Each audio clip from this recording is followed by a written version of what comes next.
Some breaking news tonight. A pregnant illegal immigrant teen in U.S. custody in Texas trying to force the federal government to facilitate her to have an abortion. Just tonight, the Washington, D.C. Court of Appeals, this is one step below the Supreme Court, ordered the federal government by October 31st to find a government-approved sponsor who then will take custody of the teen, and then, if she wants to, they'll help facilitate the abortion.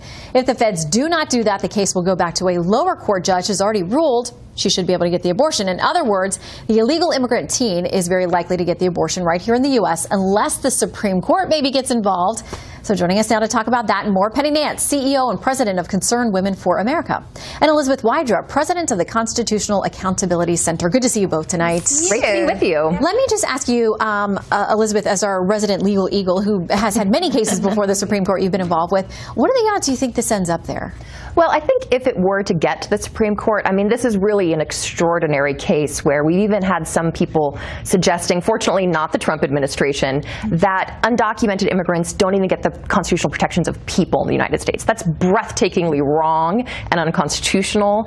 And we have a case here of the Trump administration really putting what the Supreme Court would term a substantial obstacle in the way of this young woman's constitutional right to choose whether or not to have an abortion. She has complied with Texas law. She's within the period in which she's allowed under Texas law to get an abortion, although if there's a further delay, she might move out of that period, which is why time is so of the essence here.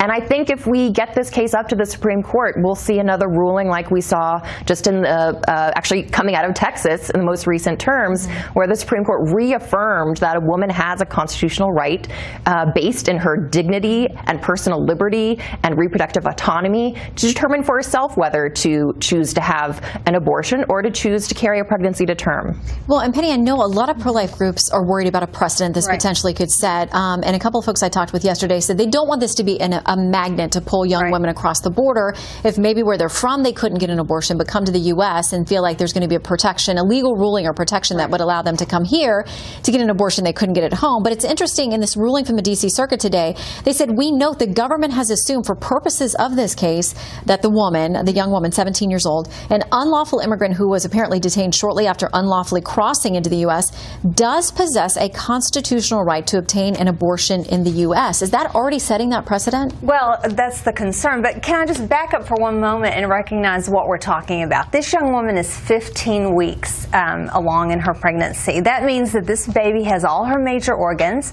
She has eyes and she has eyelids. She has ears. She can even hear her mother's voice. We can even see a baby at that stage sucking its thumb on a sonogram. This is a fully formed baby girl or boy, and so there's two patients here. There's two people that cross that border, and this young woman came unlawfully into our country and is asking our country to facilitate her abortion. The vast majority of people in this country do not want to burden their conscience, nor most people in Texas, with someone else's abortion. So we are very concerned that this sets a precedent in which people from around the world will come to our country in order to seek an abortion. In Texas, the Attorney General filed an amicus saying that they were concerned about Texas becoming, a magnet for people to come across the border for abortion. So that's a deep concern. Okay, I want to read something that we got tonight. This is an official statement from Health and Human Services, the Administration for Children and Families, and essentially they oversee the care of these undocumented minors who come to the country illegally one way or another. And she's in a federally funded shelter that's watching over her because she's not of age. They say for however much time we're given, the Office of Refugee Resettlement and HHS, the ones that are tasked with watching over her, will protect the well-being of this minor and all children and their babies in our facilities, and we will defend human dignity for all in our care. I mean, Elizabeth, it seems that that's where we break then, the two sides breaking on what is dignity and care for this 17-year-old. Well, the Supreme Court and the Constitution have already decided that. And I absolutely respect that there are people who think that it should be different and for moral or personal reasons, reasons of conscience might wish that it were otherwise. otherwise, but that simply is not the case. She is 15 weeks along, but she has a constitutional right. She has the right under Texas law. And taxpayers are not going to pay for this abortion. I think that's a misstatement of the facts that has been out there a lot. No, because it's undisputed in the court, that was in the court's ruling today, that the lawyers for this young woman will pay for the abortion, will transport there herself, and the government doesn't have the constitutional authority to force you to have an abortion or to force you to keep a baby. They still have to care for her after this is all done. She is in the federal care of HHS. The Trump administration and the majority of American people do not want entangled with someone else's abortion, do not want to burden our conscience and using our tax dollars. If you were in the Bureau of Prisons, you could get an abortion. They're punishing her because she's an undocumented immigrant. She does not have to stay. The Constitution doesn't require you to give up your constitutional rights. She is not a U.S. citizen. She's here illegally, and she can go home. How much do you think this has to do with the Constitution works? How much do you think this has to do with the fact that she is 17 years old, too? Because, I mean, she's young, and we know that under Texas law, she would have to either get parental consent or she would have to get a court order. And they say she got the court order when she was 9 weeks along.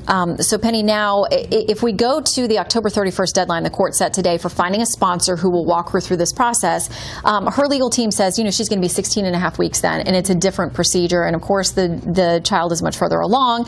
So it becomes that much more controversial for people. That's right. And she came into this country unlawfully. She was offered the idea of going back home. They were going to expedite her departure, and she has said no, that she wants to be here. And the ACLU is working to set precedent. This is new law. Casey doubled down on the idea that it's different when we're talking about minors, and parents need to be involved in these decisions, these important, life-changing decisions for not one person but two people. And that's the important point here, that this is not just about one person. This is about two people that cross the border into our country. What about this issue of finding a sponsor now? Because I heard from both sides today who were upset about the decision. We talked about this a little bit beforehand because we had the pro-choice group saying she shouldn't be delayed while they find a sponsor by October 31st. The other side saying they're going to find a sponsor by October 31st and she's still going to have the abortion. So, I mean, Elizabeth, where do you stand on this issue of finding her a sponsor? Because that person, they said they haven't been able to find a blood relative for her, but it's now going to be somebody on this side of the border who takes responsibility for what happens to her next. I think that that's really important to put this in context when we think about that. This young woman came through treacherous conditions to the United States, fleeing abuse and persecution. We don't know and that is what she is claiming, and we have legal processes to go through to determine that. She has the legal right to seek asylum and refugee here. And, certainly if she cannot seek refuge here, then she will be deported. But she has the right to seek that, and you can't